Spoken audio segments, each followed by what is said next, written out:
মানবিক এবং সামাজিক প্রতিষ্ঠান হিসেবে ইতিমধ্যে আমাদের ফেনীতে নাম খুব সুনাম সহিত কাজ করছে।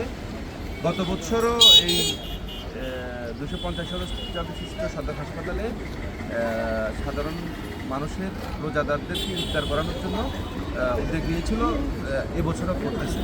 তাই আমি বন্ধুমহলের সকল কর্মকর্তাদেরকে আন্তরিক অভিনন্দন জানাই এবং পাশাপাশি আমাদের আজকে এখানে অতিথিবৃন্দ যারা আছেন সবার দৃষ্টি আকর্ষণ এবং মানবিকতার সাথে যারা কাজ করছে তাদের পাশে আপনারা মুসলমানদের জন্য রোজা একটি ফরজ এবং রোজা আমরা শুনি যে 1/70 মানে 1 টাকা দান করলে নাকি 70 টাকা পাওয়া যায়। তো একজন রোজাদারকে ইফতার করা মানে এটা বিশাল ব্যাপার। আমরা সবাই তাদের পাশে থাকতে পারি, পাশে থাকার প্রত্যয় জানিয়ে বিদায় নিচ্ছি। নমস্কার।